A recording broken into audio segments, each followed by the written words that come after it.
Hi folks, welcome to my channel. I am here to stuff it. So today I'm going to stuff my cash envelopes for paycheck number 2 of January 2020. So for this particular pay period, I'm really scaling back and I'm going to have not a lot of money to work with. This time I'm only going to put $200 into my cash envelopes. So I'm really going to have to stretch those dollars and make them last. I've got a bunch of expenses coming up. I took a pay cut this semester at school. Just a bunch of stuff has happened. So I'm really going to have to be pretty tight with my envelopes from here on out, at least for this semester. So because of that, I have a stack here of $200. So you're going to notice these are all in 20s. The reason for that is I live in a teeny tiny town of about 5,000 people. The bank that I bank with, they closed the local branch. It was a little tiny branch that they had. It closed, and so now our only option basically is to withdraw money from an ATM inside the one grocery store that we have in town, which is pretty hilarious and pretty sad. But, you know, what can you do? So, again, that's why everything I have is in 20s. So just to make sure I have the correct amount, it's 20, 40, 60, 80, 100, 20, 40, 60, 80, 200. So we are ready to rock and roll. So my first envelope is food. Now, typically for my food budget, I give myself $100 to work with, but because I'm really scaling it back, this time I'm only going to work with $40. If that seems pretty extreme, because basically that is just $20 a week, it is, but I've got a plan. So for example, I've got a couple dozen eggs that I just picked up. There's a local gentleman that's friends with my parents, and he has chickens. So my parents give him chicken feed, and I keep him supplied with cartons. And so he gives us eggs in exchange for that. So I'm going to be eating egg everything for the next 2 weeks. I'm going to do like egg salad sandwiches. I'm going to do egg drop soup, omelets, quiche, you know, all that kind of stuff. So I think I'm going to be okay. I'm also going to be hitting the bologna sandwiches pretty hard, stuff like that. So I think I'll be fine. I think I'll make it with 20 a week. So we'll see how it goes. Wish me luck. For fun, I give myself a budget of 40, so that's 20, 40. And so for this one, I have a meetup coming up. So this is a good example of how fun money comes into play with these different categories. So to drive to that meetup, it's about 4 hours and change round trip to get there and back. So it's about 20 some odd dollars in gas.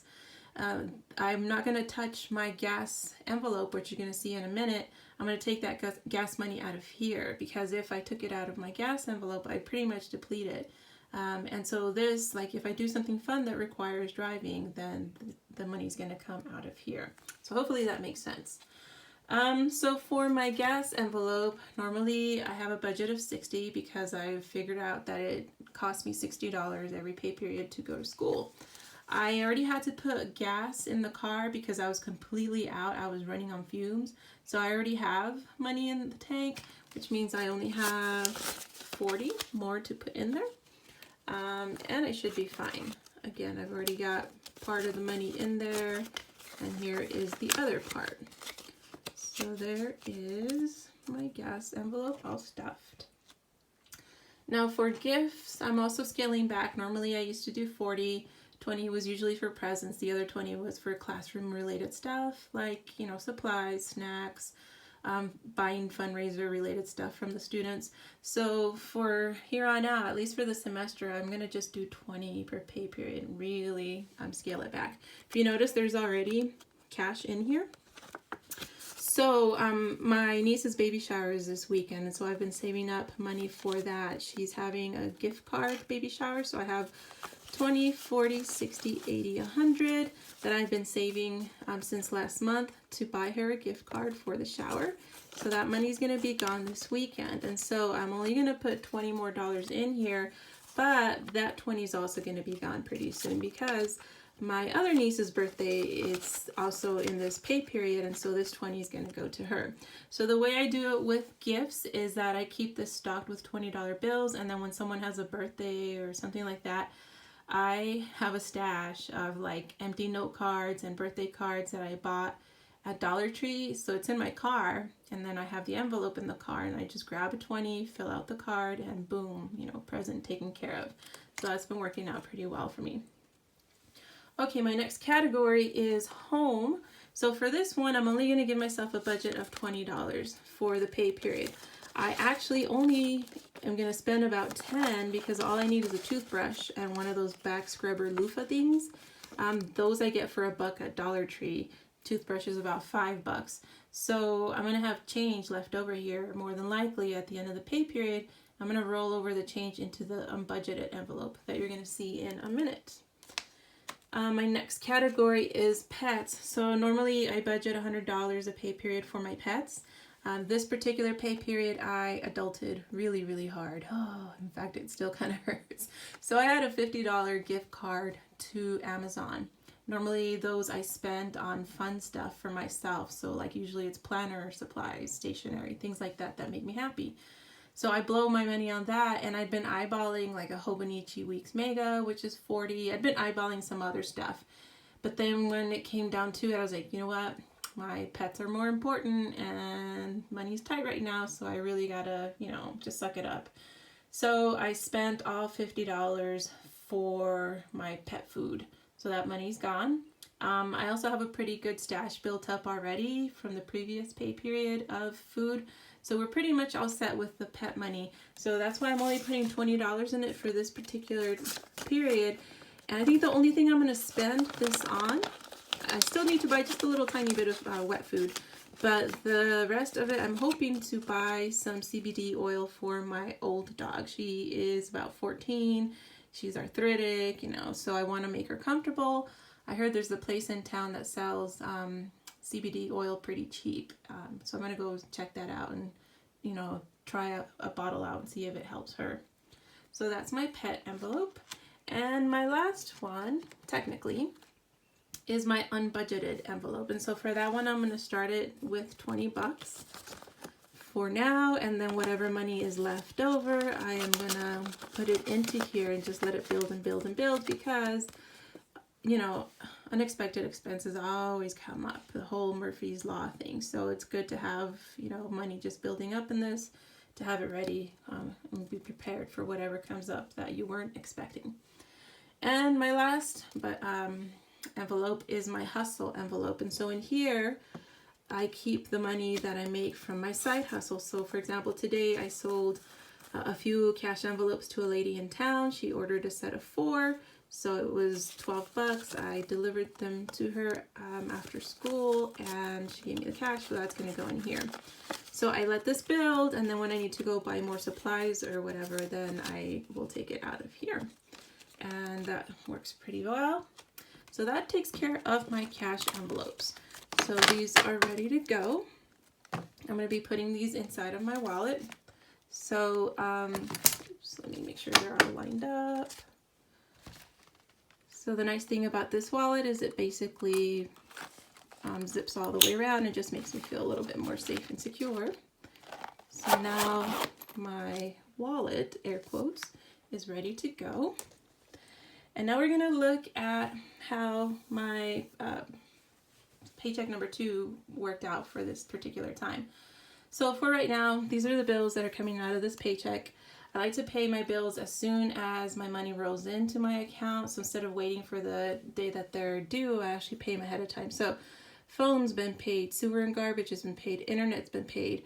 Water bill doesn't come in until about a week from now. So when that comes in, I will pay that, and it's usually like $30, $35. Electricity hasn't come in yet, but I was poking around today on the website looking at my usage fees, and I'm expecting about $70 for this. So electric goes up in the winter, so it's a little bit more than usual. Usually I'm like at $50 on average.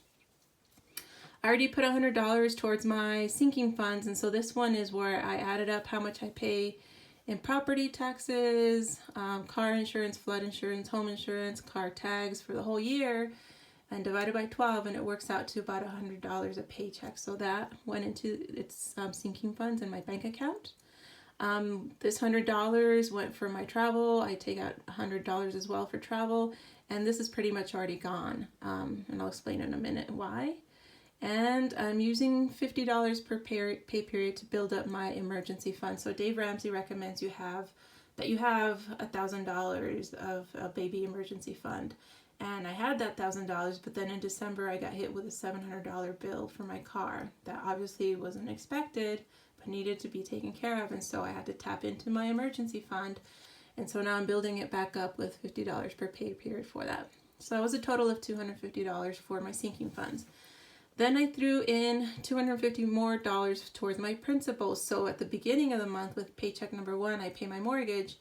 And then paycheck number 2, I just throw extra money towards principal. So this time it was $250. My goal is to put $880 per month towards my mortgage just in principal, because that works out to my goal of about $16,000 for the year. So I met that goal for January. So woohoo, good job me. That's all set to go. Here are my cash envelope categories that I just did. Here is where I highlighted this particular pay period for the days. I actually messed up. The 6th is my next payday, so I shouldn't have highlighted that. Other than that, though, the rest of the days are good. And what I'm hoping to track here, if I happen to have like a no spend day, I found these a long time ago at Dollar Tree. It's how many? 360 of these little thumbs up symbols for $1, and they're shiny and pretty. So for my no spend days, I'm hoping to put a little thumbs up sign, you know, in the ones where I didn't have any expenses, and that just, you know, it's a visual, but it helps keep me motivated as well. So this is where I'm at right now with my sinking funds, because again, the year just started, so I'm building everything back up. December is usually where I pay off everything, all of this stuff right here. So right now then my sinking funds is at 200, which is where it's supposed to be, because again, it's 100 per paycheck. My emergency fund right now, I'm at 650, so I've got 350 more to go before I can build it back up to the full 1,000. Now let's say I make more money during my side hustles and things like that, then I can throw more money here to build it up faster. Travel fund, I have 0 left right now because I already spent my travel money, so it should have been $200, but I bought a ticket to Go Wild, which is this huge conference for planner lovers, for stationery lovers. So I already paid that off, so I'm down to 0, and I need to start building it back up again. So this puts me here, my mortgage ending balance for January. Right now I'm at $43,750.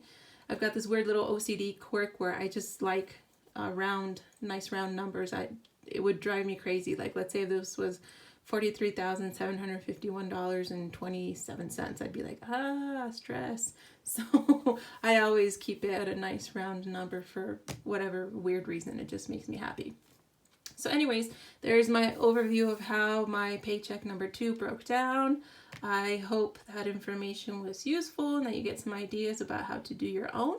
If you like this particular video and this particular setup, let me know and I'll keep doing it paycheck per paycheck. Or if you have any other suggestions, just let me know. All right, thank you for watching, and I hope you're having a great day.